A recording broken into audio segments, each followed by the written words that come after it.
Good afternoon.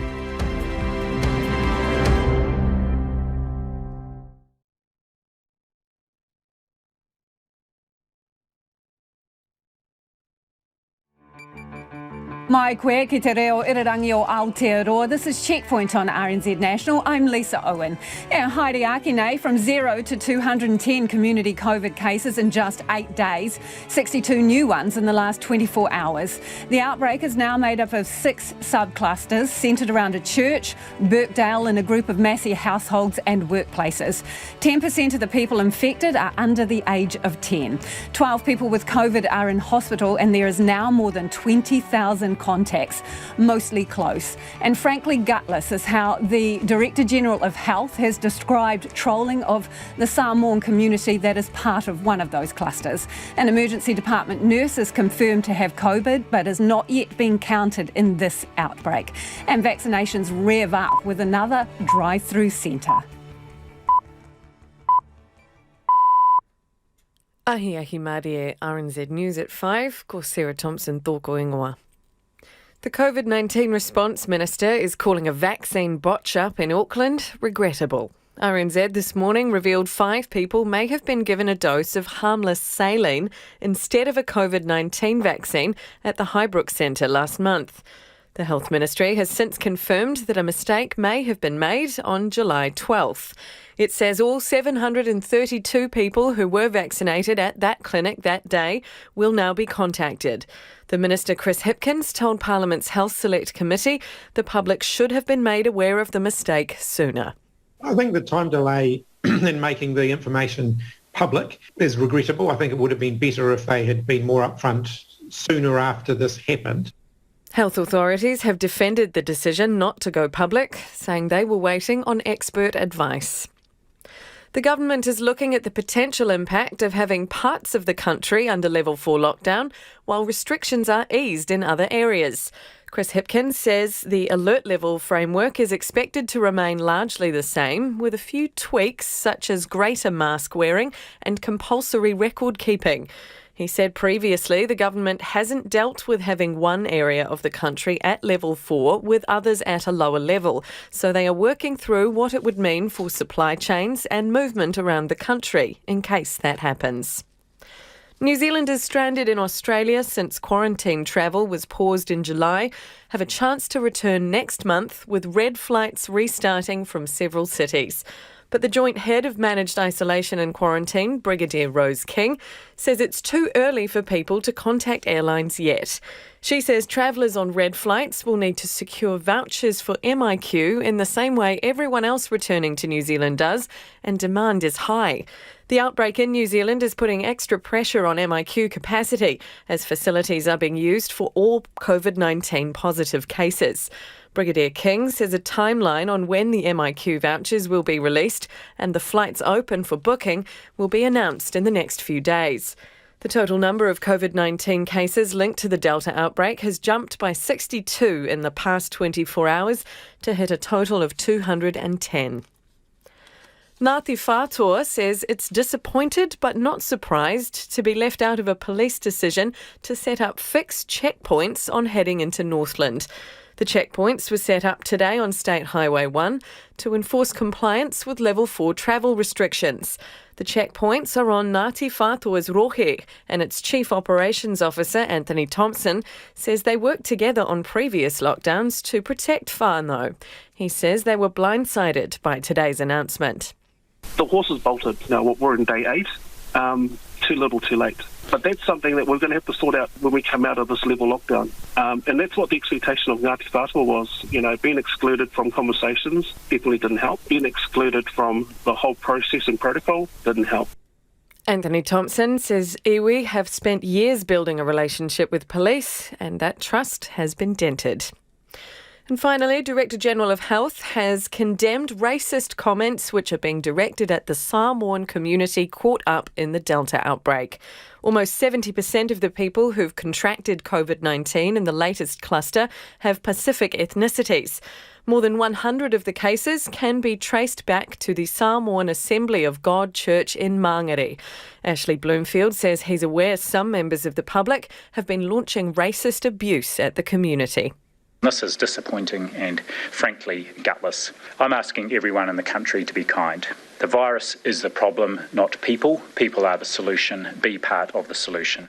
Dr. Bloomfield says the community has been incredibly responsive to this and previous outbreaks.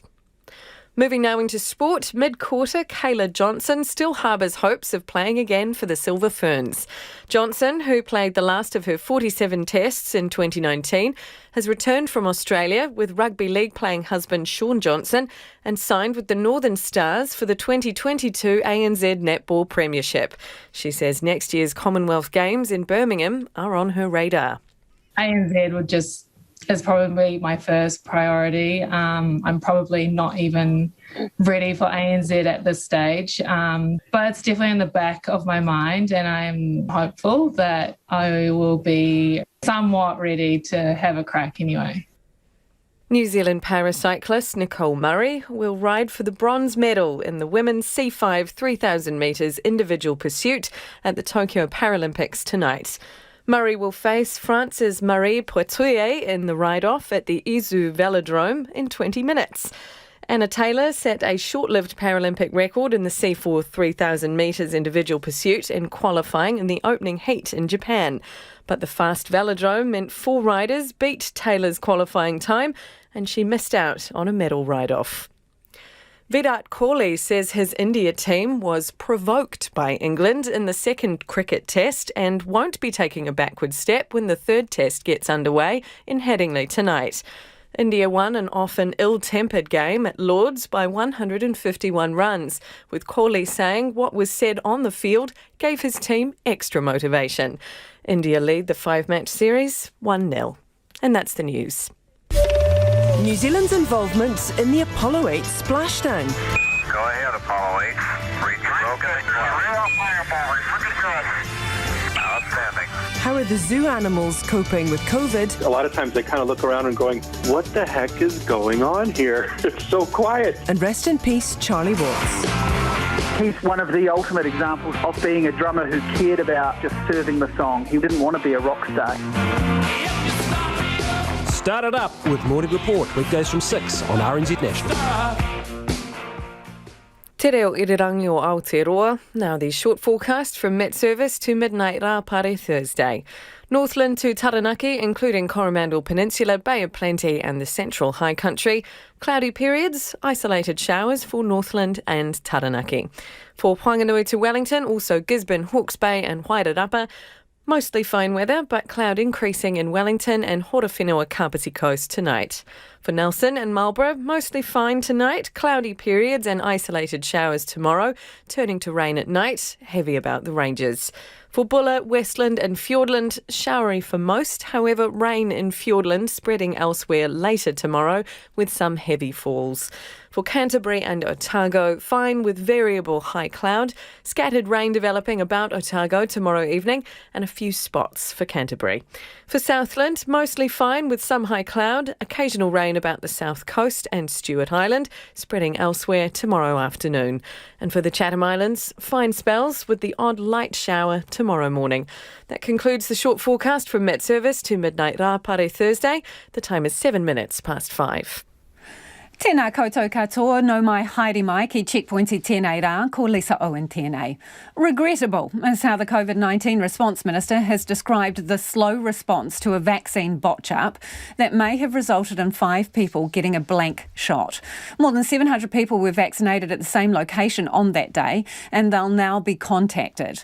This morning, RNZ revealed 5 people may have been given a dose of harmless saline instead of a COVID-19 vaccine at the Highbrook Centre last month. Health authorities have defended the decision not to go public, saying they were waiting on expert advice. Here's our political editor, Jane Patterson. This Auckland man went to Highbrook to get his vaccine within the last month and was worried when he woke up to the news this morning. Well, it's concerning for me, especially because of my vulnerable state, and I'd obviously want to know as soon as possible if things happen and what we're going to do to make sure it's not me or make sure it's not my family. The date provided today by Mr Bloomfield, the 12th of July, came as a big relief for him personally. Obviously, I'm worried for other people who were there on that day, and if there are people like me, and even just normal people doing their best for everybody else and getting vaccinated, that they get that clarity as soon as possible. So why were people who could have potentially been affected left in the dark for several weeks? Dr Bloomfield says officials had been waiting to hear back from experts before deciding whether the group should be offered another jab. I do want to point out there was a range of views. Some felt because there was actually quite a low possibility that 5 of those 732 people may have got either saline or a diluted dose of the vaccine, that actually, because there was quite a lot of uncertainty, there was no need necessarily to do anything. But he confirmed the decision to now contact all of those who turned up to Highbrook on the day in question coincided with media coverage. Look, it will have been made now that the news is out, but...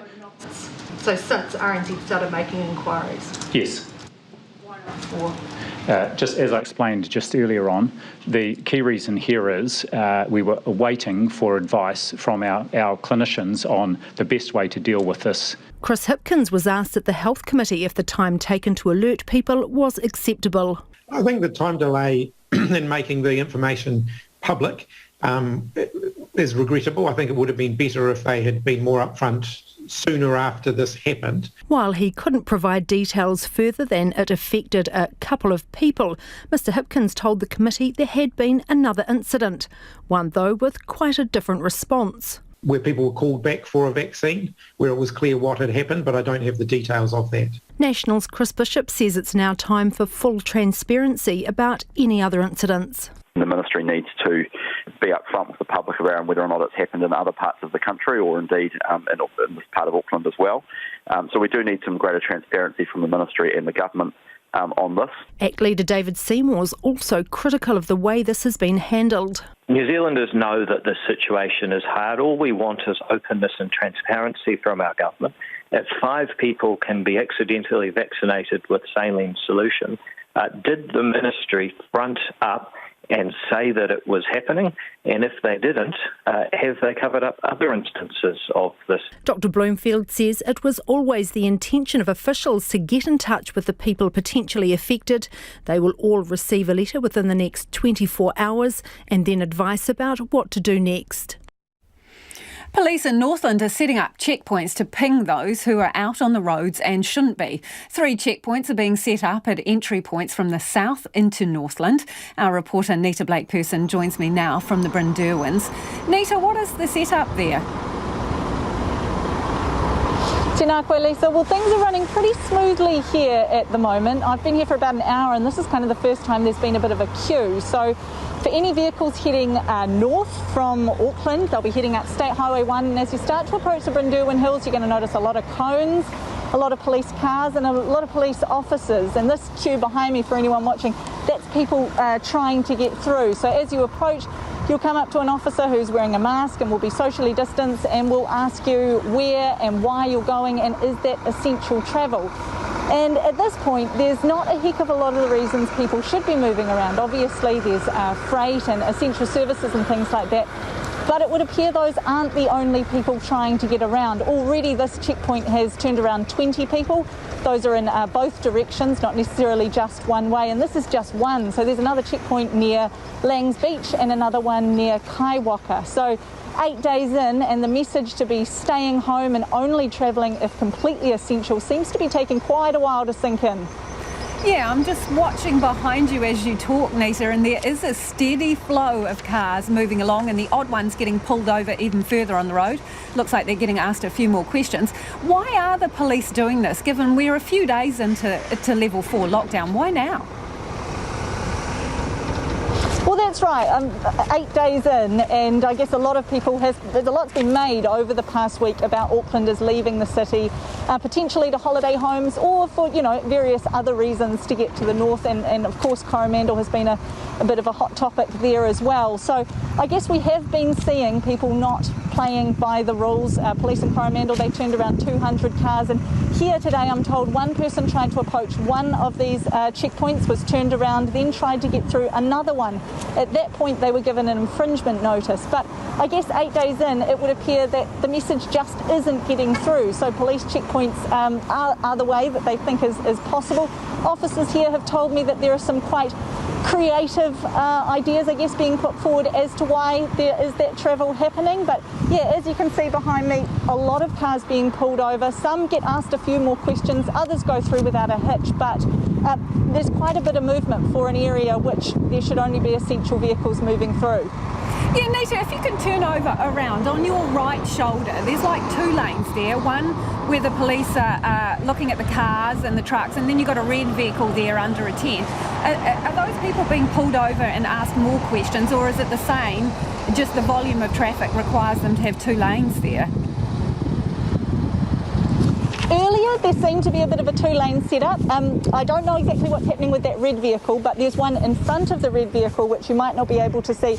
That's been pulled over for some time, so I suspect a few more questions are being asked of that one. But traffic has been building since I've been here, so it's possible they are now opening 2 lanes to try and get people through. It's kind of busy, which is quite surprising, because as I travelled south from Whangarei, the roads were really quiet. I actually passed 7 police vehicles just on the highway on the way south, which kind of reinforces what they've been saying about a really visible police presence. But right now it's kind of almost looking at like traffic, so things have certainly got busier. Yeah, it's surprisingly busy. And how are people reacting to the fact that this checkpoint has just popped up? Well, there's certainly some frustration. I was speaking to Hone Harawira, who is with Taitokerau Border Control earlier, and Taitokerau Border Control have been calling for checkpoints like this one since the lockdown was first announced last Tuesday. So as we've said, 8 days ago, quite some time for anyone looking to move around. There was that 48-hour window at the start of lockdown where people could return to home or where they needed to be, and Hone Harawira was basically saying that's when there should have been a checkpoint, because there was such an exodus. He said hundreds and hundreds of cars heading north. And so at this point, he's saying, if people are here, they're already here, and that's the concern around Aucklanders having taken possibly the virus with them north. So there is some frustration that it has taken this long for this checkpoint to be set up. Thanks, Nita. That's Nita Blake-Person, who's live from the base of the Brynderwyns there, and it's, well, a lot busier than you might expect with people heading north. It is almost 17 minutes past 5 and you're with Checkpoint on RNZ National. Kia ora rawatu mo te whakarongo mai e haere aki nei, the COVID response minister on the cluster and the squeeze on MIQ.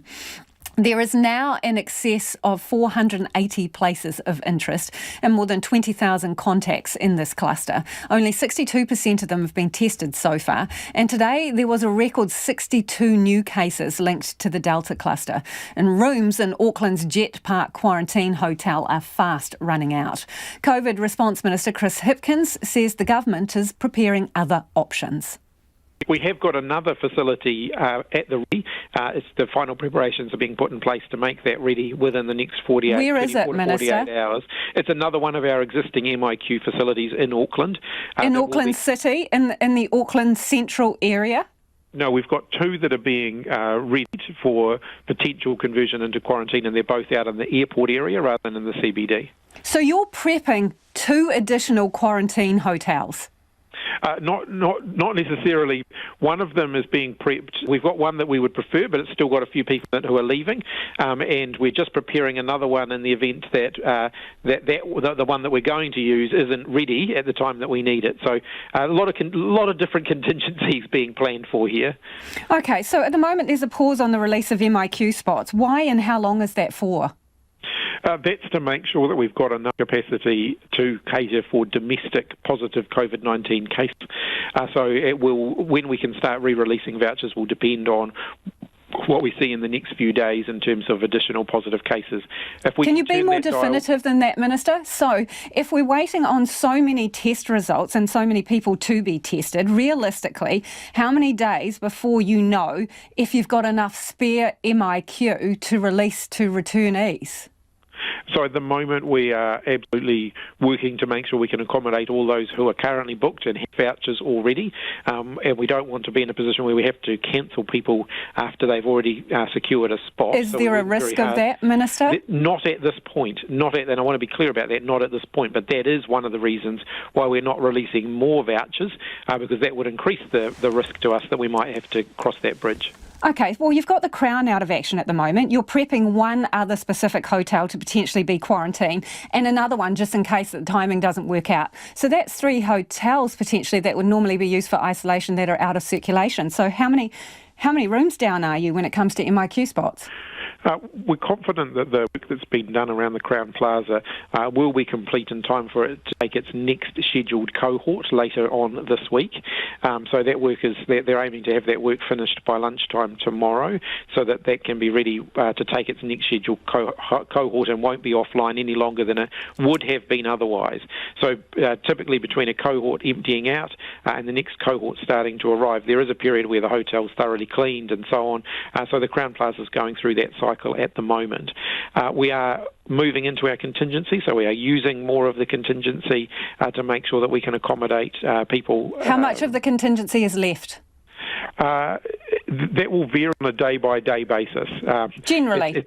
Look, we're eating into it. We still have room to accommodate an unexpected event, but our ability to do that is narrowing down by the day.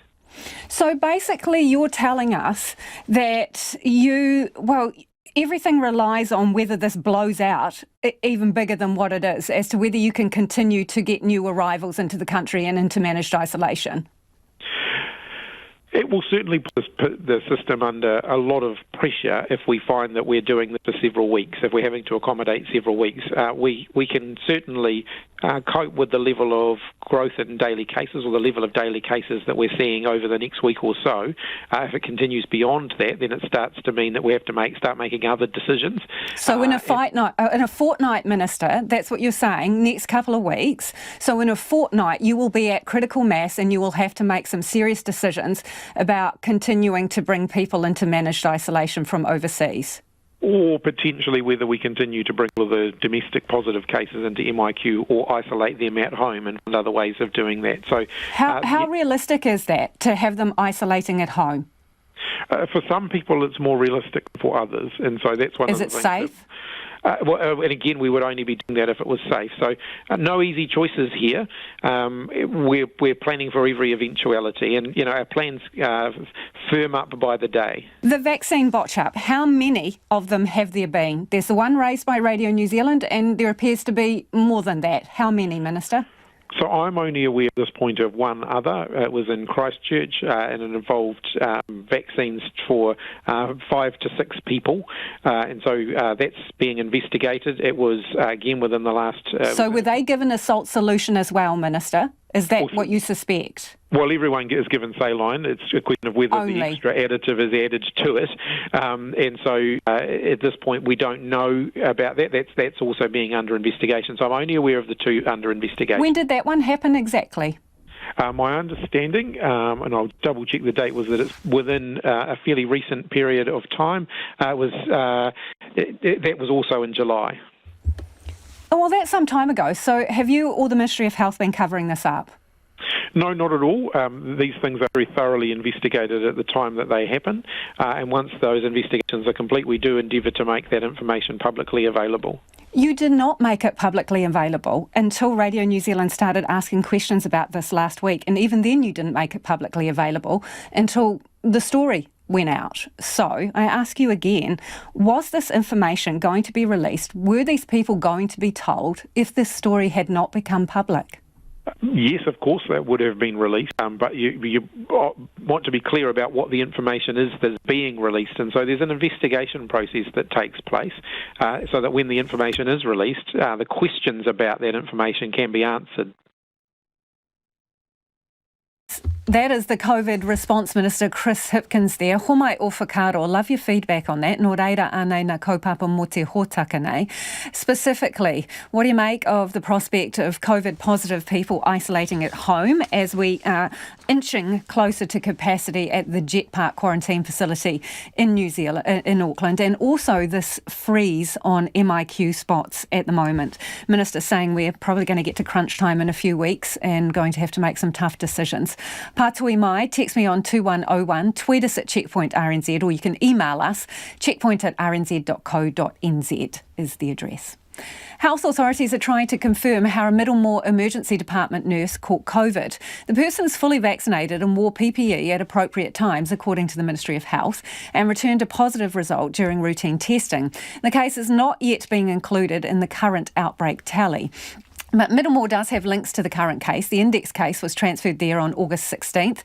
And the weekend before lockdown, a patient who later tested positive spent up to 4 hours in the ED waiting room while they were believed to be infectious, but left before seeing a doctor. Ko taku manuhiri e nei ko Kerri Nuku, who is the nursing organisation's kai whakahaere. Kia ora, Kerri. What can you tell me about this nurse? How are they doing? Kia ora. Look, very little really, unfortunately. And what we do know is that there has been a full investigation, and that's what our members would expect, to ensure that any patients using the facility and themselves are kept safe. Any clues so far to how they managed to contract this? No clues at all, and that's a bit of the worrying thing for nurses, is how do we make sure that we're safe. But at the moment, while there's an internal investigation going on, that information isn't available to us. Yeah. Talk to me about the pressure this is putting on staff, because this is the second frontline hospital worker in this particular outbreak. What does it mean for staffing levels, the knock-on effect, and also the not knowing where this came from? Oh, look, it's really completely frustrating. Before COVID, before this happened, we were already talked about a health system that was in a significant amount of crisis. We'd already talked about the significant understaffing, and for that reason, many of our members had voted to go on strike to make it really clear to the government the pressure that is currently within the system. So certainly these latest breakouts and the impact that this is having on the sector, it places it under enormous pressure. The frontline nurses, as you see, doing the COVID centres and vaccinations, huge numbers being churning through there. But we've got this sense of, we've got a tired workforce, we've got a frustrated workforce. This not knowing how do we protect ourselves when we're safe and to be safe at work is certainly wearing on a few people. With the Middlemore situation, are you aware of other medical staff having to be stood down because of contact with the positive case? No, but we would have expected that. If you've got a healthcare professional that's tested positive as part of a routine screening, you would assume that people that are identified as close contacts, which would be health professionals, not just doctors, nurses, but cleaners, would also be stood down in that situation. Yeah, so that leads us to how much fat is there in the system? Well, what usually happens at this time is if there is an outbreak, the DHBs within that area will deploy staff to go and ensure that services continue as best as normal, or services will make a decision around whether they need to close off some of those beds to ensure that they can cope with demand. So at the moment, we've seen that we've heard that some of our members have been deployed out to different regions to support out where they've needed to either close beds or staff have needed to go into isolation. That's just part of a normal response to ensure that we've got a workforce cover. So this nurse was fully vaccinated. Do you know how many of your members are? No, unfortunately, that's not part of what we do ask, but I think that as a consequence of this, there is a attempt to be made to find out how many actually are vaccinated. Yeah. Because you'll be aware that Chris Hipkins is seeking advice about mandatory COVID vaccinations for health workers. Have you been consulted about that? No.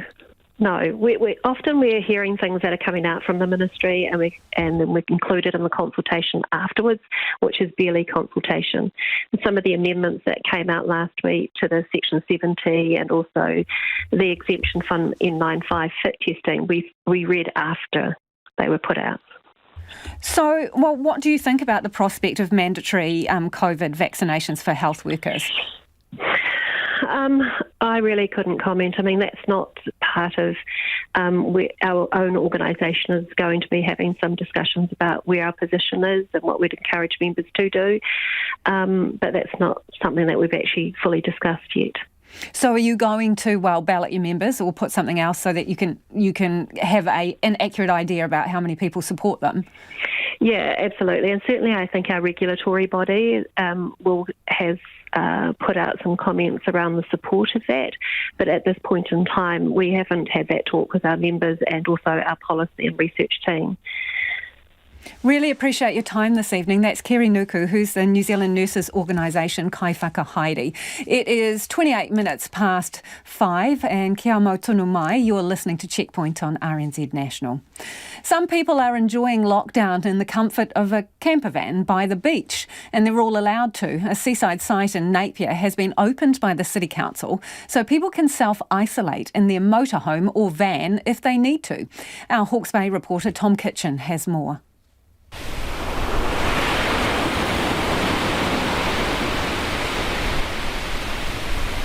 The waves crash on the beach along Marine Parade in Napier. You're surrounded by the glistening ocean, tall Norfolk pines and views out to Cape Kidnappers and Mahia Peninsula. Not a cloud in the sky. This is lockdown living for Nikki and her pets in her van. I've got 2 dogs, a cat and a budgie, and I don't qualify for rentals, mainly because I've got too many pets. Other people have ruined it for some of us. So it's just, and with just the housing shortage, it's just not enough. She moves around the Freedom camping areas in the city with her van. This is one of the spots I camp in the Freedom camping areas, and I just came here a few days or so ago and found out they're going to let us stay longer. The Napier City Council blocked off most Freedom camping spots, but has kept this one at the bike pump track along Marine Parade open. A council sign at the entrance says during the Alert Level 4 lockdown, self-contained vehicles will be allowed to use the park. Nikki says there's nothing like the view she sees out the back of her van. Waking up to this beautiful ocean, beautiful Hawke's Bay, it's incredible. Even if sometimes it gets a bit cold. Oh yeah, we freeze. If you don't have enough layers on, it's a bit icy. But I mean, that's just what we learn. We learn to make sure you've got enough blankets. It's not pretty. Her shower at the moment is baby wipes and boiling water. Her friend Quentin says the restrictions are tough. They've closed all the toilets. They've locked the toilets. They've locked some parts of the amusement parks down there for, like the kids' areas and all that down along the Marine Parade. But they're thanking the council for letting them stay. It's really hard on us, to know where we can be and so they have made it a lot easier by letting us stay here, which is really good. Thank the council hardcore for that. A few cars down, Robbie is staying at his 10.5 metre camper van. He and his wife recently returned to New Zealand from Australia after 4 decades away. Their plan was to get a camper van and travel the country, but that was put on hold when they heard about the return of the virus while driving to Matamata. Once we realised that it looked like the COVID restrictions were coming in fast, we got as far as Matamata. And then we went, I don't know, we've got relos in Matamata, but we didn't really want to be locked down in Matamata, so we thought we'll try and get to Napier. And we got to Napier within the 36-hour window, so we just got here in time. Robbie's enjoying the view and the company, although the loud train nearby surprised his wife on the first night. Ruth said the first night, I think she said, "Are you sure you parked in the right spot? I could have a train go through us any minute," but no, it was all right. But yeah, and of course it's a freight line anyway. It's the main road, arterial road into Napier Port, so you get a fair bit of traffic all night. But look, the crashing of the waves is much better than any of that. The tribe, as Robbie calls it, enjoys a socially distanced guitar jam every now and then. The Napier City Council says it's the most suitable site for people self-isolating in their vehicles. There's a dump station and access to water nearby. How long these people will stay, they don't know, but the view can't be beat. It's not what you think. If you take the time to just call my phone, you might find some love. So you can do what you think, what you think. And that was Tom Kitchen reporting from Hawke's Bay.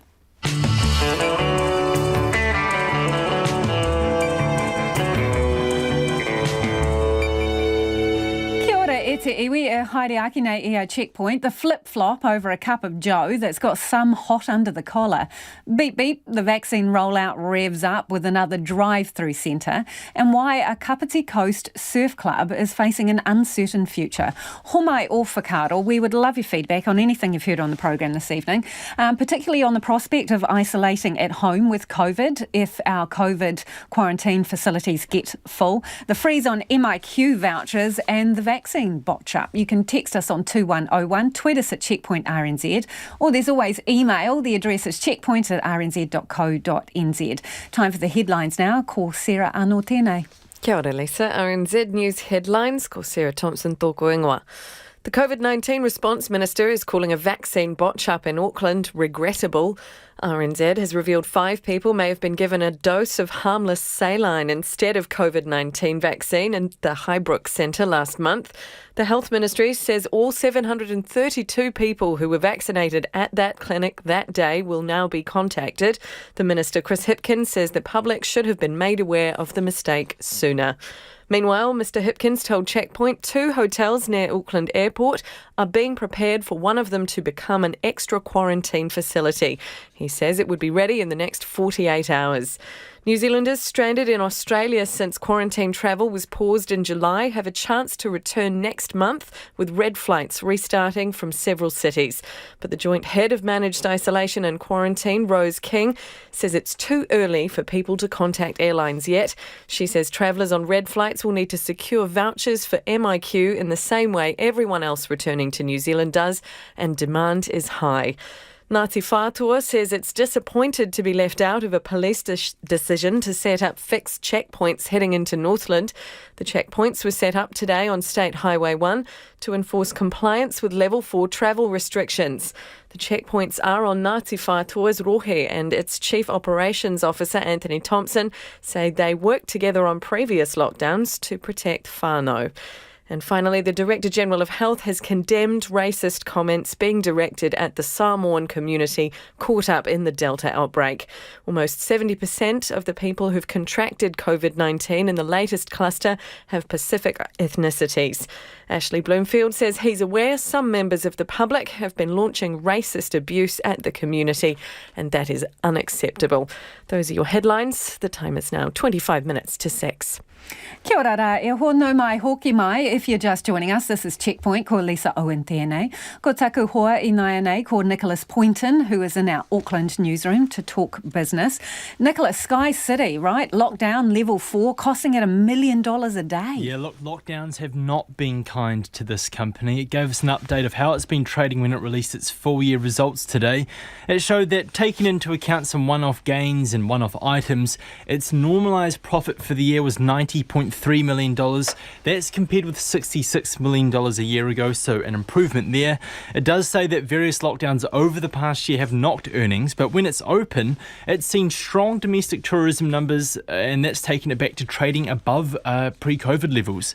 They say that some of the earnings, some of the areas of its business where they're seeing particularly strong earnings is around its gaming machines and its recently opened casino in Adelaide. Some other notable items is that it's received a further insurance payout for the fire that ravaged the International Convention Centre. It's not expected to be finished until 2024, however.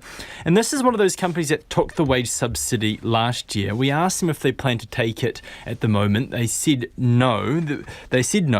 They're not going to dip their hands back in the bucket, but there have been some whispers that corporate New Zealand, it is hesitant to take the government subsidy because of the backlash many firms received last year.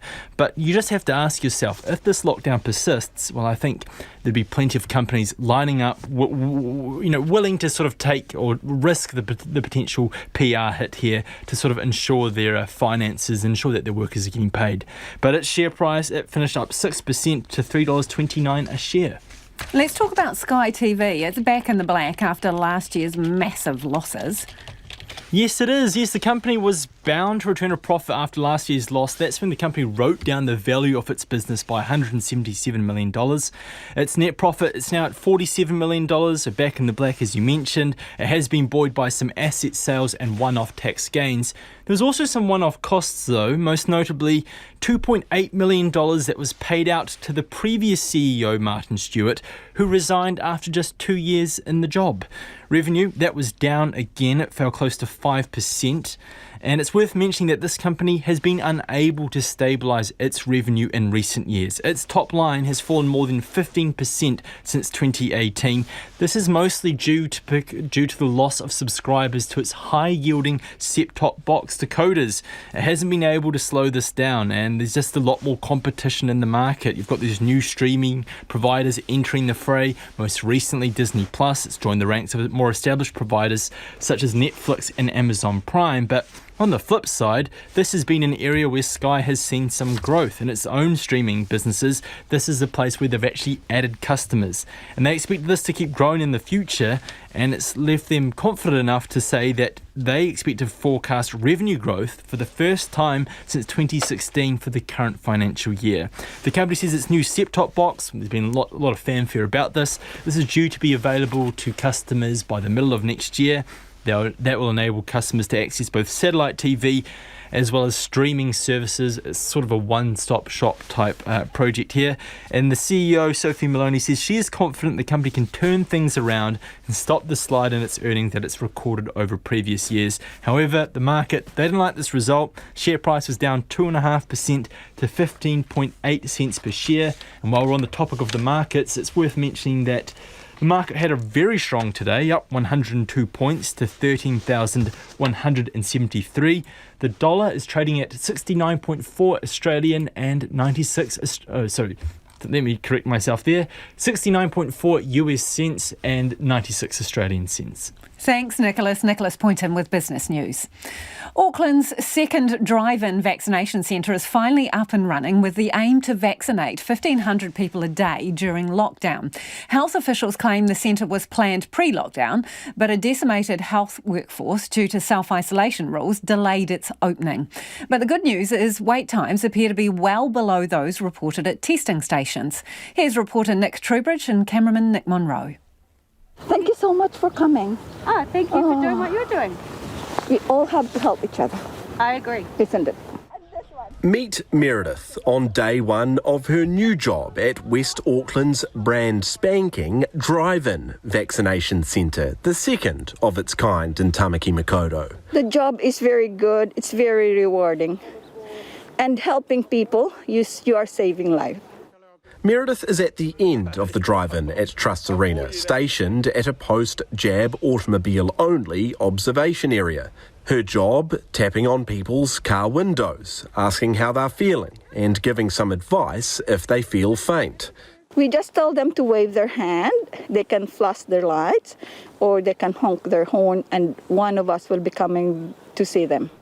For Meredith, this is all about doing what she calls her civic duty. I enjoy the job because it's your civic duty to help each other, okay?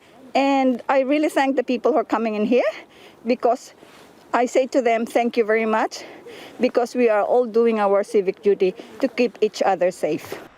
It's 10:30 in the morning at Trust's Arena. Traffic is starting to build along Central Park Drive. Roughly 100 cars wait in line. First for a detail check, second for their first or second Pfizer shot, and finally for that car-bound observation period. Pasifika, Māori and those who had tests cancelled due to lockdown are being given priority.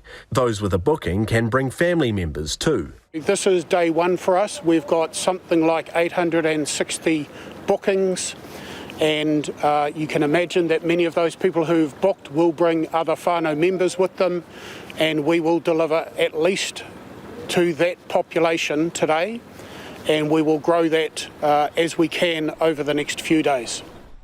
That's the National Hauora Coalition's Dr Rawiri McCree-Jansen, credited with being one of the main architects behind the drive-through model.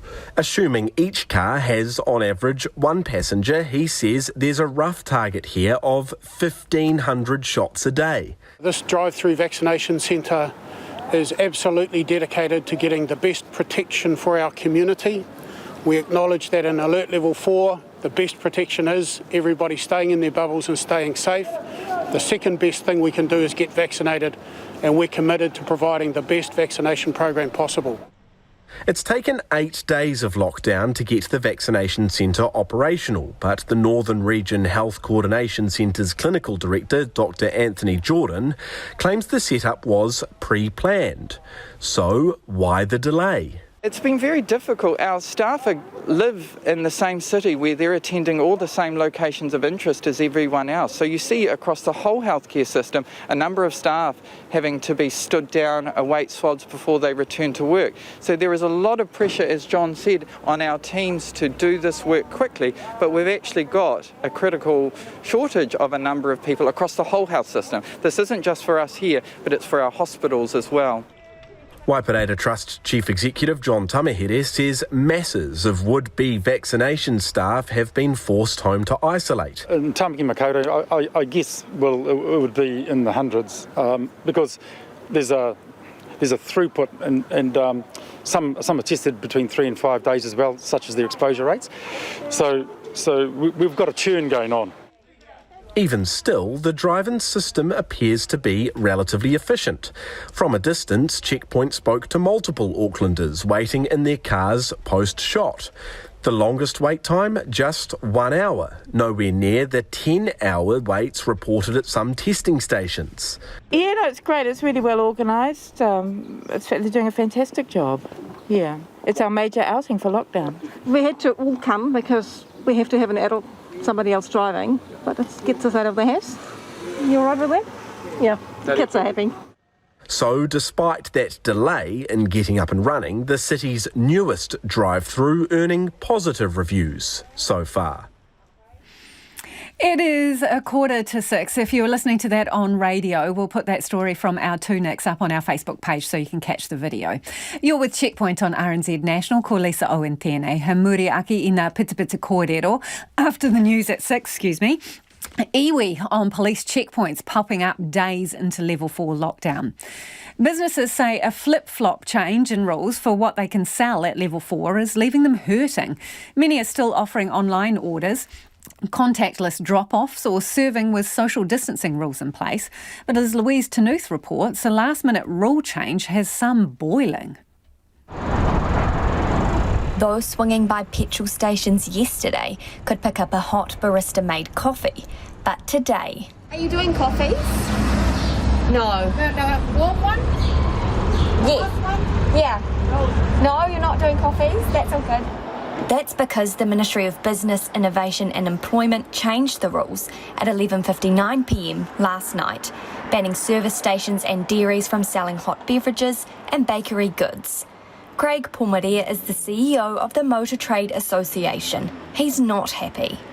If you're going to make rules for business, make them once and get them right first time, because these businesses are trying to run a business. They're not sitting there wondering, what is MB going to change on us now? He says the rule change is another huge financial hit for petrol stations. They're only selling about 5 to 10% of their normal fuel volumes at the moment, because of course there's very few cars out. So they're making a loss being open anyway, and the few things they could make money on, like coffee and food, one moment they can sell it, the next minute they can't. So they're going, this is just, it's hopeless. Why even bother to open? Dented Petal Cupcakes business too, as they usually supply Wild Bean Cafe.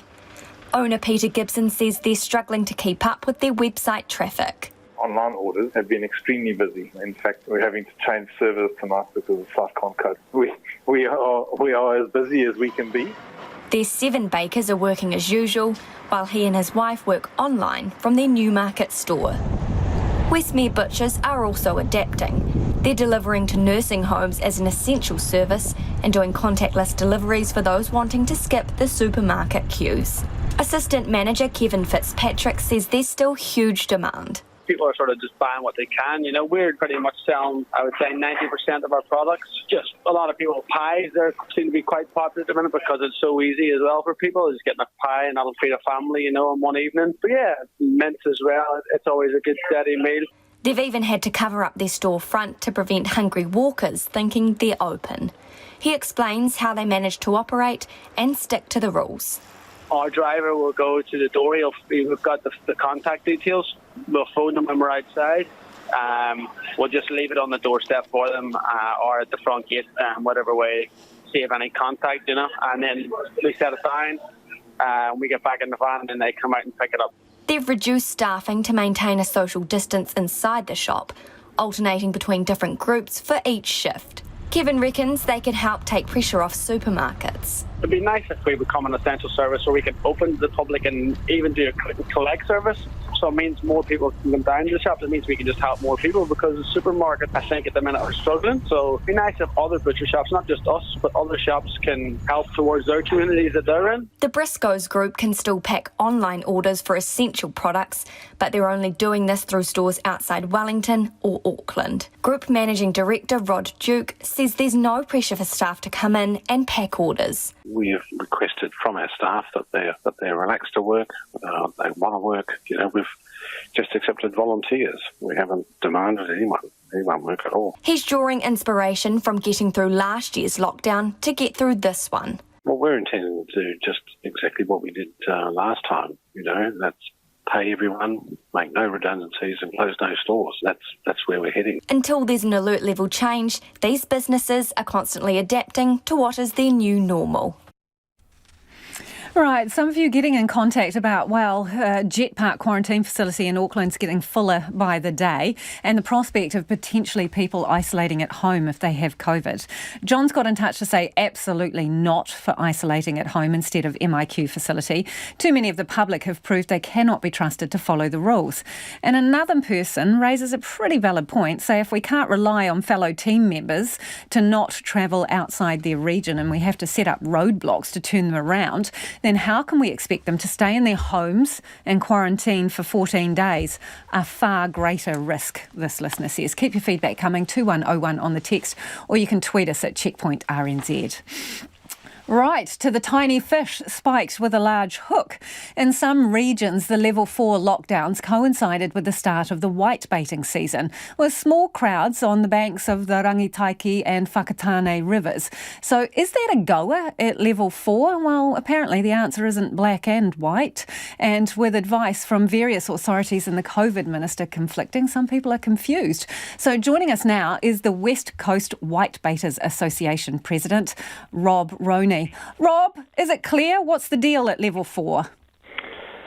Well, there is a bit of confusion, Lisa. If you look at the DOC website, they have stated quite plainly that there shouldn't be any whitebaiting at all at level 4, and some of the police advice that we've heard from around the country seems to be variable. So what's happening? Are whitebaiters out there taking full, making full use of the opportunity with the season starting then? Well, I don't think so, but there are one or two doing that. You only have to look at a few whitebaiting Facebook pages, and you can see that definitely some people have been out and presumably still are out. On the West Coast here, our season, of course, hasn't started yet. We're a bit more restricted. We don't start until this time next week. But so there's nothing happening locally here on the West Coast, but obviously there is some elsewhere in the country, and there's a divergence of opinions. Yeah, so do you reckon they should be out in level 4? Well, personally, no. I think in situations like this, you've got to have a look at the intent of the regulations, the intent of the law, the COVID laws. And if you look at that, the idea is to get people to stay at home, if at all possible. We are, after all, at lockdown at level 4. They're wanting to minimise travel. There's to be no water-based activities. So personally, no, I don't think people should be out. Level 3's a goer, though, isn't it? Once you get to level 3, whitebaiting is a go. So tell me, will you be on the edge of your seat on Friday, given that your season starts next week, to hear what your fate and the fate of the whitebaiting season down your way is? Yeah, well, I certainly will be looking forward to what decisions are made on Friday. It depends. Whitebaiting is allowed at level 3, but with restrictions, and some of those restrictions include travel. So you're limited to travel in your own area. You can only fish the edge of the water, not in it or on it. So some forms of whitebaiting will be out. For example, you won't be able to scoop with the big scoop nets at the mouth of the river because that's a lot more risky, and obviously it's about reducing risks. So there's going to be a bit of variation there depending on how far people have to travel and that sort of thing. But if you've got a river that's handy to you and you can fish it from the edge, then yes, from the way I read it, you will be able to whitebait. Yeah. Yeah, so what if we stay in level 4? What happens to the season? Because it's a set period, right? For you, it's from the 1st of September to November the 15th? Yes, this year, and that's to change next year. It gets reduced to 2 months next year. So yeah, if the level 4 continued right through, then presumably there would be no whitebaiting for the whole season. What would that be like for you, Rob? Well, not just for me. For the area that I'm in on the West Coast, whitebaiting is a pretty significant part of the local economy.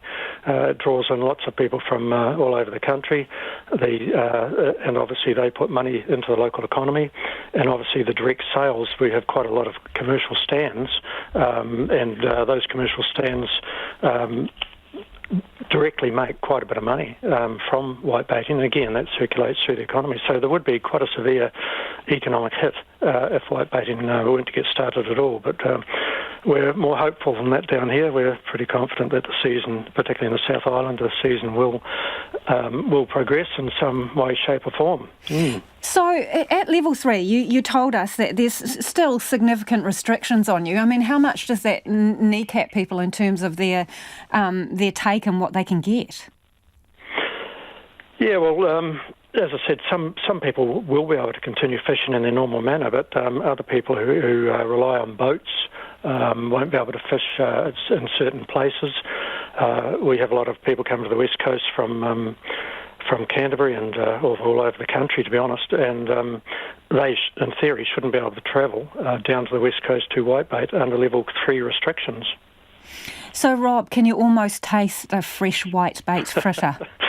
Yes, well, most of us whitebaiters have been looking forward to the season for quite some time, and you can see the activity on Facebook pages, etc., rapidly building up, and perhaps the temptation has been just a bit too much for certain whitebaiters, and they've obviously broken a few rules because of that. Will you be out the door as quick as if you get the go-ahead once the season starts? Oh, absolutely. Once we can do it legally, we'll be away, and into our own little paradise. Well, best of luck. We'll be thinking of you when the announcement comes on Friday. That's Rob Roney, who is he's the president of the West Coast Whitebaiters Association. There's a risk there'll be no surf lifeguards at Paikakariki Beach on the Kapiti coast this summer. Paikakariki's Surf Lifeguards Clubhouse has been closed due to structural concerns. It's the latest blow for the club, with erosion in recent years impacting beach access, especially for things like rescue boats. And as Jake McKee reports, the club's now in a mad dash to find alternative arrangements for the upcoming season.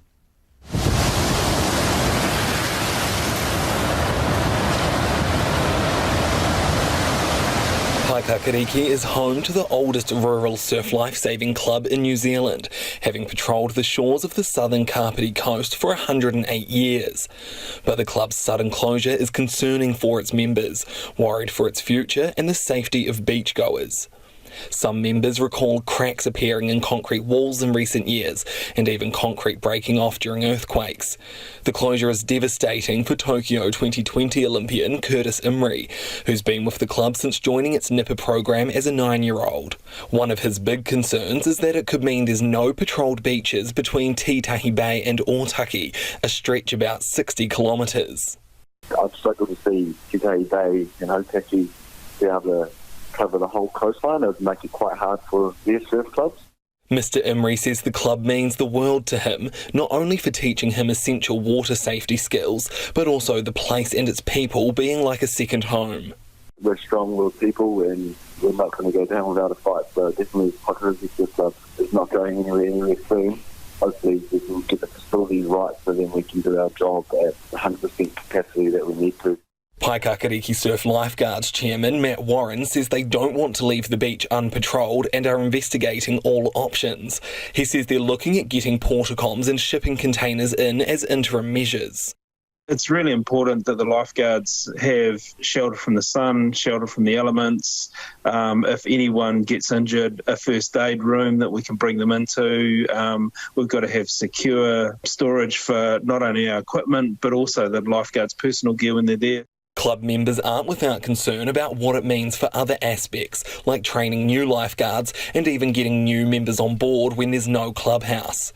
Mr Warren says it's something the committee is aware of. All of the new lifeguards, we usually do the training in the building and then they can go downstairs, go out into the water, do the practical side of things in the water. This year we'll probably have to split the theory side of things to another venue somewhere and then coming back to the beach. Mr Warren says they've known the building was beginning to stand on its last legs, but were hoping it had 1 or 2 more years left in it. He says the club has been fundraising to build a new clubhouse, which will cost about $4 million. All of those things are a real blow to us and will hurt us not only financially but also membership-wise. But for now, the club is waiting for lockdown to end so it can finish removing its gear and then board the place up for a very uncertain future. Right, let's get to some of your thoughts on the issues of the day on MIQ and isolating at home for people with COVID. First on the squeeze on MIQ, this listener says, why aren't all camper vans parked up in secure areas like Waiuru military camp and used for MIQ? This listener goes on to say, and where are the QR codes for fuel stops at New World supermarkets and Waitomo stations? No cards and no hand sanitizer, they reckon. Nick says, I'm fully supportive of Kiwis returning to Aotearoa, but there is no way I am in favour of rushing to get more people into the country if we need that capacity for quarantining cases in the current outbreak. Protecting the people already in Aotearoa has to be the priority, says Nick. Rachel reckons much prefer isolating at home as an idea. Fridge full of food, cook for fussy kids what they like, exercise in the backyard, and many more things to entertain kids with. So much cheaper than a tiny jail cell, hotel room. I can't imagine the pain families are going through in order to isolate from the world at Jet Park. Could it not be a choice or a judgment call, re suitability of the accommodations and support? Airline staff are already allowed to do so. Trust us more, says Rachel.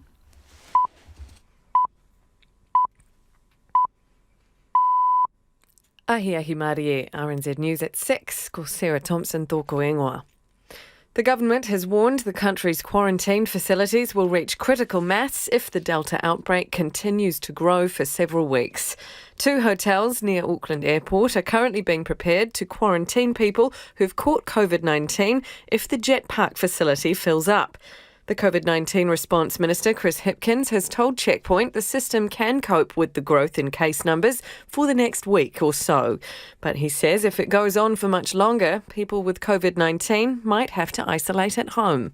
We would only be doing that if it was safe. So no easy choices here. We're planning for every eventuality and, our plans firm up by the day. Today, there was a record 62 cases linked to the Delta cluster. From tomorrow, all government border workers must be vaccinated. Chris Hipkins says there will be checks in place to ensure that happens. He says the measures will strengthen the border and the country's protections against COVID-19. Meanwhile, Kerri Nuku of the Nurses Organisation has told Checkpoint the union has not been consulted by the government on the possibility of mandatory COVID-19 vaccinations for health workers. She says often nurses heard proposals that were coming from the ministry and were included in the consultation afterwards. She says they read some of the isolation changes that came out last week after they were announced. A man and a woman were arrested overnight for failing to wear a mask at a Kaitaia petrol station and refusing to cooperate with police. They say the 27-year-old man refused to provide his contact details, while the 31-year-old woman became verbally abusive, coughed over one officer and assaulted another. The two are facing numerous charges, including failing to comply with COVID-19 orders, and are due to appear in court today. Nearly 700 infringements for COVID-19 breaches have been issued and 50 people have been charged since Level 4 began. An Auckland mother is disappointed at the police after they had pulled over her son, his girlfriend and their friend who were on their way to get vaccinated. Robina Sitani says her son, who is of Pacifica descent, is aged 23 and was heading to Auckland's largest drive-through COVID-19 vaccination centre near the airport. Mrs Sitani says they were stopped in Mangere by two Caucasian police officers who didn't believe the group were going to get vaccinated. They tried going up there today, and just before they actually got to the vaccination centre, they got stopped by the cops and got told to go back home. They can't get vaccinated. They got their licences recorded and got told by the police if they go out again, they're going to get a fine. Robina Sitani says the police fine would be $300 if they were caught driving again. Ngāti Whātua says it's disappointed but not surprised to be left out of a police decision to set up fixed checkpoints heading into Northland. The checkpoints were set up today on State Highway 1 to enforce compliance with Level 4 travel restrictions. The checkpoints are on Ngāti Whātua's rohe, and its Chief Operations Officer, Anthony Thompson, say they worked together on previous lockdowns to protect whānau. He says they were blindsided by today's announcement. Mr Thompson says the iwi has spent years building a relationship with police, and that trust has now been dented. Foodstuffs say eggs are the one item currently under strain, with many people baking during the lockdown. The Chief Executive of Foodstuffs North Island, Chris Quinn, says so far all 332 stores remain open, despite just over 600 staff members off work in isolation. Mr Quinn says eggs are one item which have been hard to keep well stocked in recent days. It's difficult to get a lot more hens laying eggs quickly, so demand has gone up quite a bit because people are cooking and baking at home and the egg demand has gone up, but we have managed to get access to a supply of eggs that we wouldn't normally get that would have been going to hospitality sector that isn't open currently. Chris Quinn says they have only had a very small number of problems with people refusing to wear masks. And finally, US President Joe Biden says the evacuation mission in Afghanistan needs to be completed by August the 31st because of the growing risk of attacks on Kabul airport by militants linked to the Islamic State group. The pace of the airlift has been stepped up. The BBC's Nomia Iqbal has more. After a long delay, President Biden finally held a news conference to confirm that he was keeping to his deadline. He pointed out that with more aircraft leaving Kabul's airstrip every day, carrying people to safety, he expected the evacuation mission to be completed in a week's time. But even that target wasn't guaranteed. The president admitted the US was relying on the Taliban to continue cooperating with them. The group has repeated there will be consequences if the US stays on beyond the deadline. Moving now into sport, the New Zealand paracyclist Nicole Murray has finished fourth in the women's C5 3,000 metres individual pursuit at the Tokyo Paralympics. Murray rode off against Marie Patouillet for the bronze medal at the Itsu Velodrome, finishing 5 seconds behind the Frenchwoman. Meanwhile, the Wheel Blacks have lost their opening rugby match at the Games to world number 2 United States, 63-35. Warriors coach Nathan Brown is putting pressure on the club and the NRL to make a decision on where the team will be based in 2022. The squad relocated across the Tasman this year after also spending the majority of the 2020 season away from New Zealand. Brown says they need to know as soon as possible where they'll be based next year, as families want to know where they're going to be living. Hopefully, between Cameron, the club and the NRL, I'll have a decision, sooner rather than later, whether that's, in a week or 2 weeks, I'm not too sure, but hopefully it's sooner rather than later so we can all sort of get on with planning our lives. English Championship club Barnsley has reportedly offered close to $1 million to sign All Whites midfielder Joe Bell from Norwegian side Viking FK.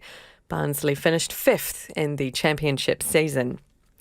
The Minnesota Vikings NFL team has brought in an infectious disease expert to try and encourage players to get the COVID-19 vaccine.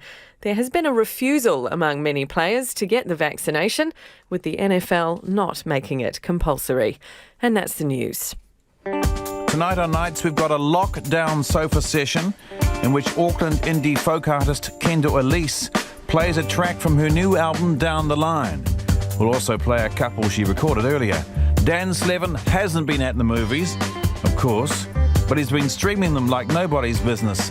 And a book on Dolly Parton and the women she's inspired is this week's Hub Prize on Nights with me, Brian Crump, after the news at 7 on RNZ National. Te reo irirangi o Aotearoa. Now the short forecast from Met Service to midnight Rapare Thursday. For Northland to Taranaki, including Coromandel Peninsula, Bay of Plenty and the Central High Country. Cloudy periods, isolated showers for Northland and Taranaki. For Whanganui to Wellington, also Gisborne, Hawke's Bay and Wairarapa. Mostly fine weather, but cloud increasing in Wellington and Horowhenua Kapiti Coast tonight. For Nelson and Marlborough, mostly fine today, cloudy periods and isolated showers tomorrow, turning to rain at night, heavy about the ranges. For Buller, Westland and Fiordland, showery for most, however rain in Fiordland, spreading elsewhere later tomorrow with some heavy falls. For Canterbury and Otago, fine with variable high cloud, scattered rain developing about Otago tomorrow evening and a few spots for Canterbury. For Southland, mostly fine with some high cloud but occasional rain about the south coast and Stewart Island, spreading elsewhere tomorrow afternoon. And for the Chatham Islands, fine spells with the odd light shower tomorrow morning. That concludes the short forecast from Met Service to midnight Rapare Thursday. The time is now 8 minutes past 6. Nā mihi Sarah, no mai hoki mai. This is Checkpoint, ko Lisa Owen tēnei. Northland iwi say a police decision to create fixed checkpoints at the entrances to the region more than a week after the country moved to Alert Level 4 is too little, too late. They also say they were blindsided by the announcement after being assured they would be part of the process to protect whānau. Māori News reporter Jamie Tahana has more.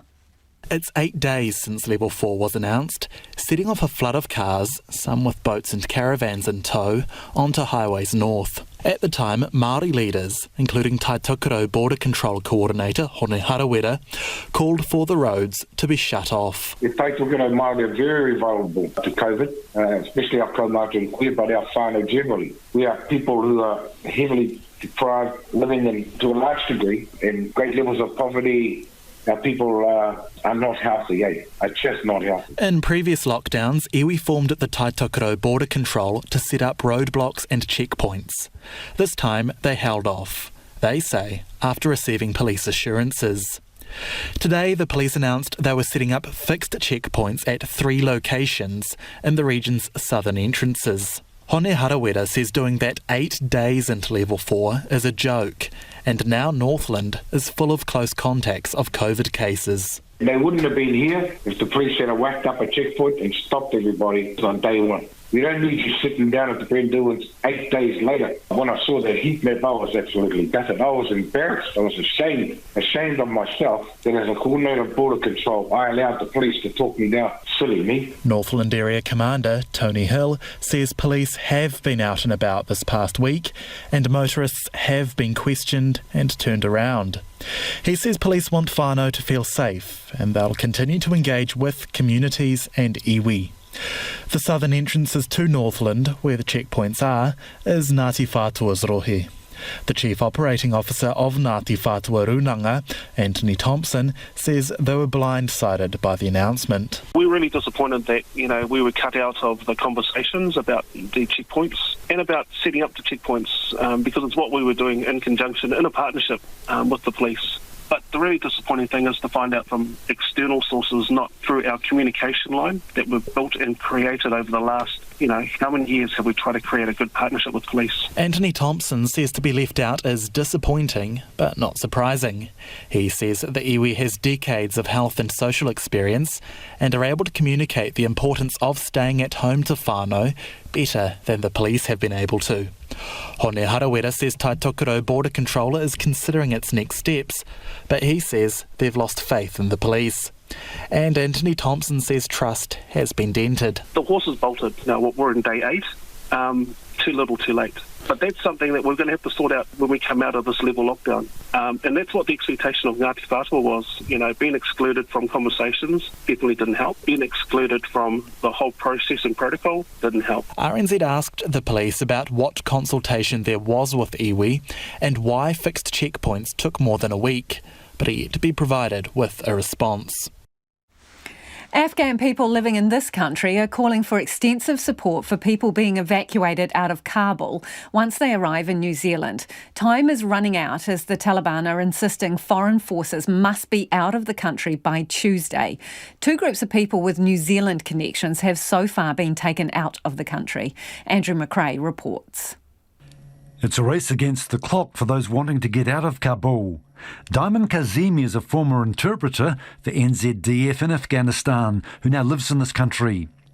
He believes about 200 people linked with New Zealand still need to be evacuated, but the actual number isn't being released for security and safety reasons.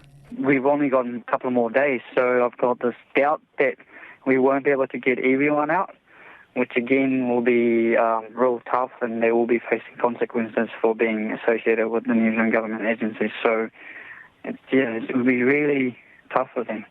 He thinks New Zealand's response has been too little, too late.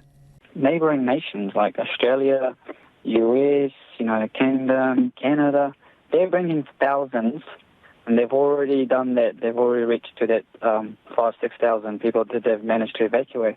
And we have only been able to evacuate about 50 to 60 people. Diamond Kazemi is also thinking about what support will be in place for those who do get here.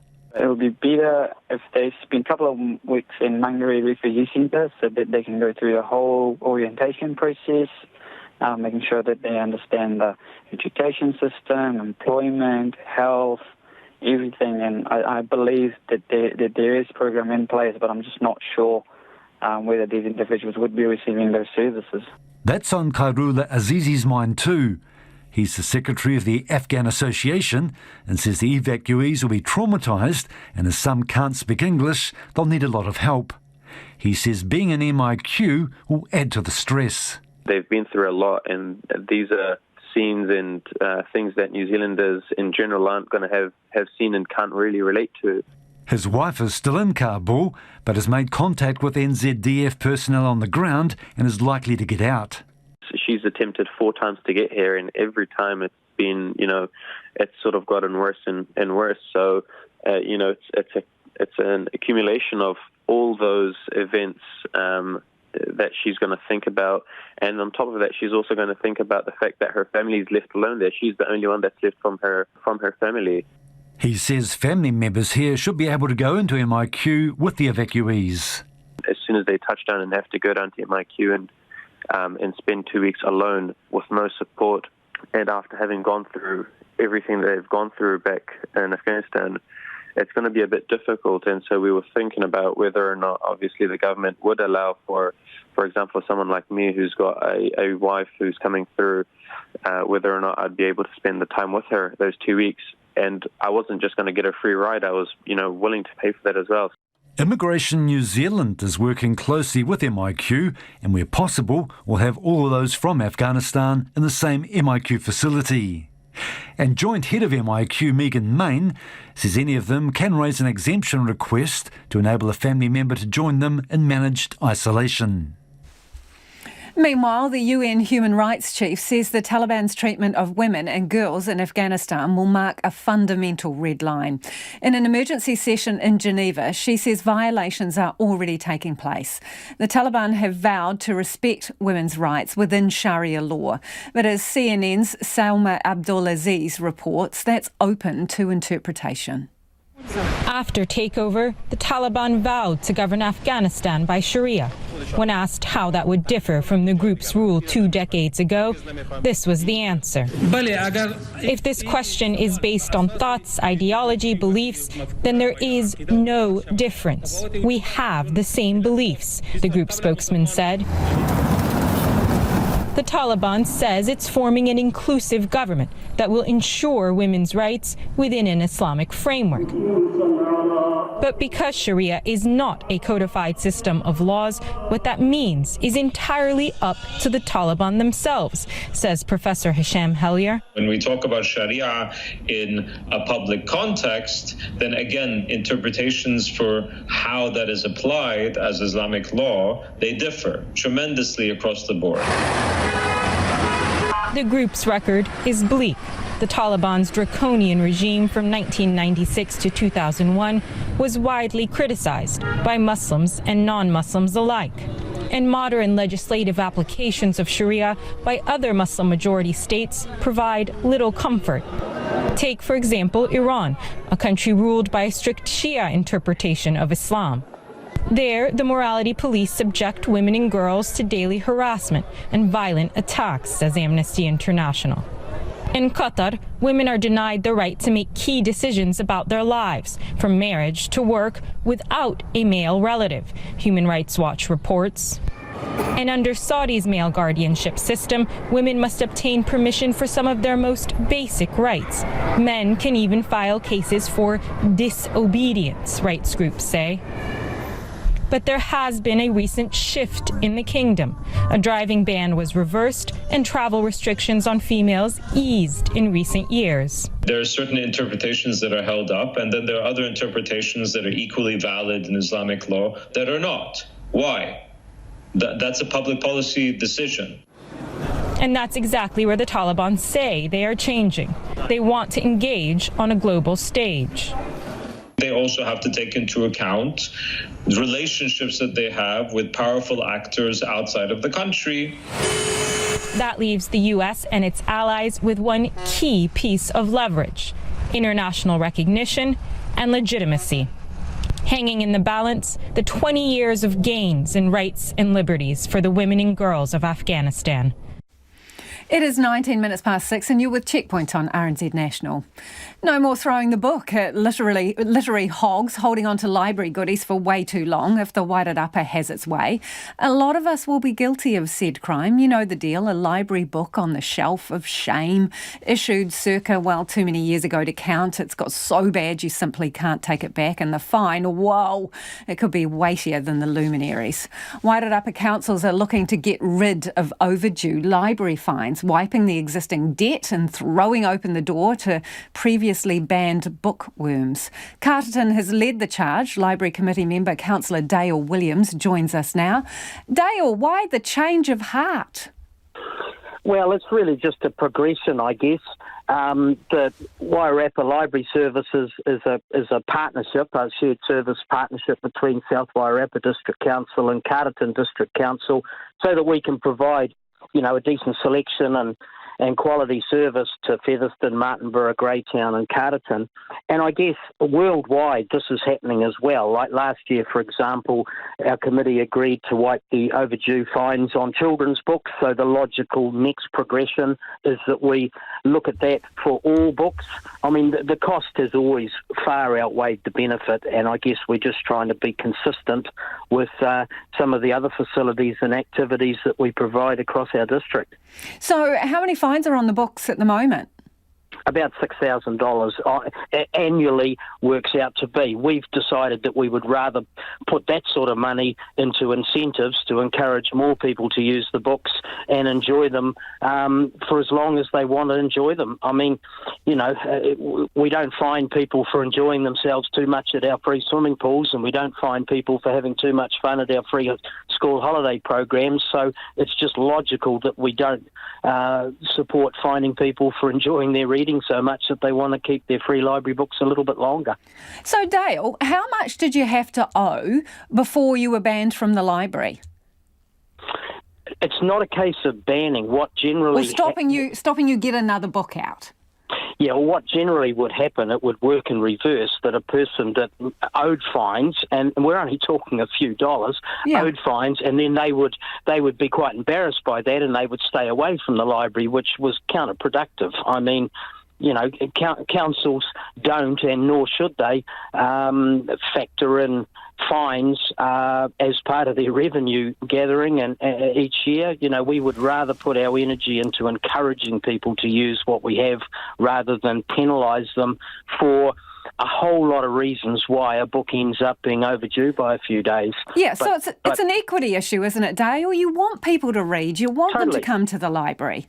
Totally. Look, absolutely. And libraries have moved on from what they were 10 or 15 years ago, where it was all hush-hush and only books were available. Now with audios and internet and free Wi-Fi and, and toy libraries and things like that and photocopying facilities, the libraries are actually a really active and vibrant and engaging place. So for the sake of a few dollars, to put up blockages and hurdles for good people, local people to come in and use our facilities, we think it's counterproductive. So those fines that you talked about, I mean, how many people will have had a fine that maybe were staying away, as you say, out of embarrassment or because they didn't want to pay up? Well, it's difficult to know because some people had more than one fine, and obviously fines, that's the thing with a bylaw or a policy. As soon as you put it in place, the staff have no choice and no latitude but to apply it. And you're talking about matters of hours or days when a fine kicks in, and then of course it incurs penalties and on it goes. And as I say, we've got far bigger fish to fry and far more important things on council's agendas to be hassling our public with this sort of thing. Yeah, so what would you say to some of those people who are probably mortally embarrassed about having outstanding fines and really would like to come into the library without that sort of hanging over their heads? What's your message to them?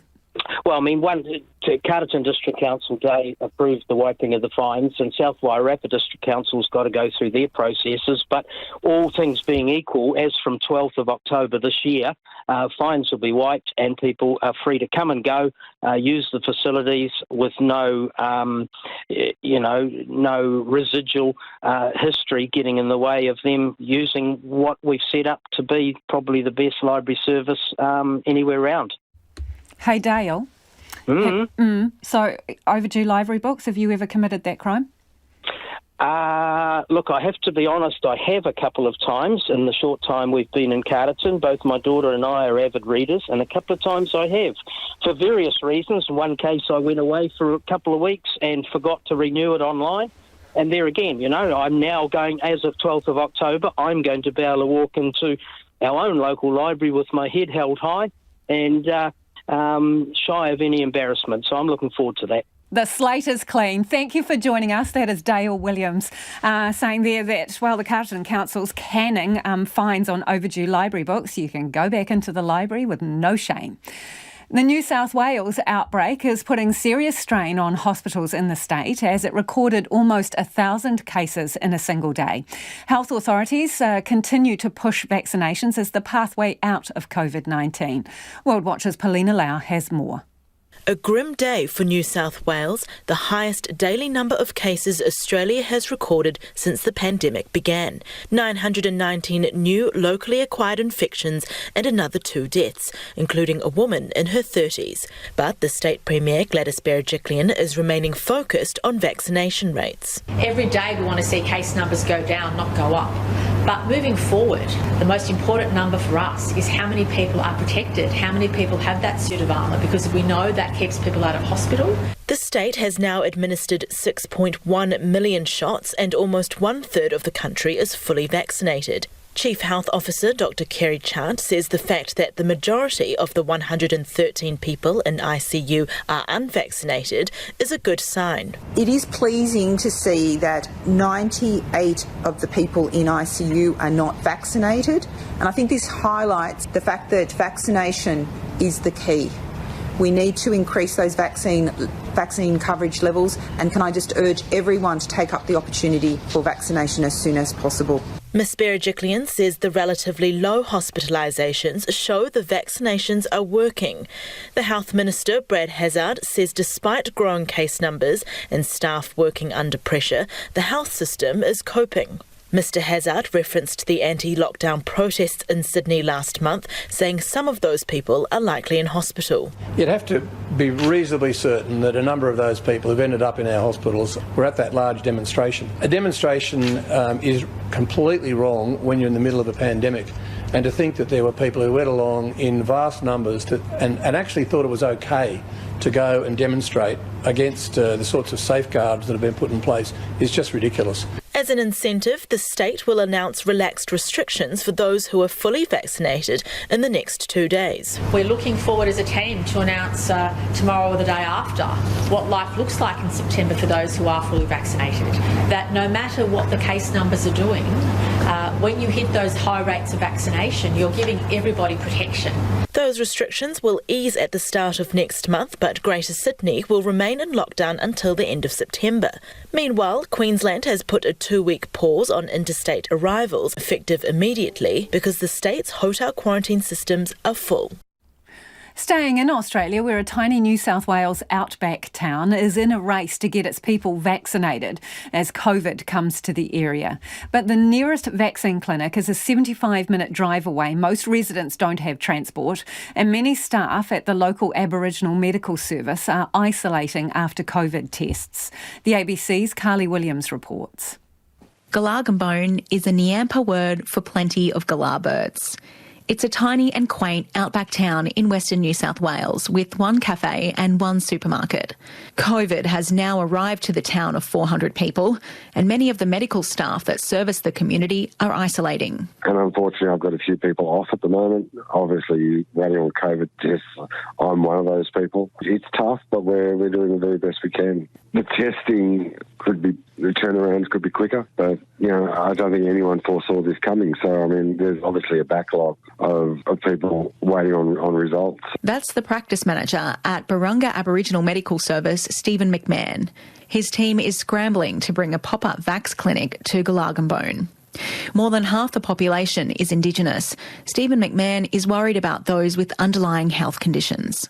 It is such a small community with such a high Indigenous population.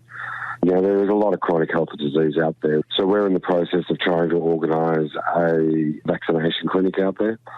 We'll put a lot of resources into that to try and get some vaccines out there so as we can at least get some of these people vaccinated. A lot of them don't have transport. The next regional centre is a 2-hour round trip. Before this outbreak, Barunga Aboriginal Medical Service came to Galagambone once a week to distribute jabs, but many people are still unvaccinated. Kerri Thompson lives in the town and used to run the local boutique accommodation. After the drought and then COVID and then the mouse plague, we'd just had enough. So the mouse plague ended sort of earlier this year, and we're doing a lot better. But since COVID's actually got into the rural regional areas, it's been a bit more difficult. Okay, some final thoughts from you before we head off on the issue of MIQ quarantine facilities getting pretty full up with all these Delta cases and the prospect maybe of having to isolate at home if people are infected. Jack says, let people self-isolate if needed. Just give them an ankle bracelet to ensure compliance. On rules around essential businesses, this listener says, sorry, fuel station owners, I'd sooner the rules were changed to be consistent for hot beverages and food. The late news team will keep you updated throughout the night. Ko te kaupapa tuatahi o Pōhō from 5 a.m. tomorrow morning with everything closed. First up asks if it's boom times for dairy owners and why they aren't a priority for vaccines. RNZ News headlines at 6:30. The government has warned the country's quarantine facilities will reach critical mass if the Delta outbreak continues to grow for several weeks.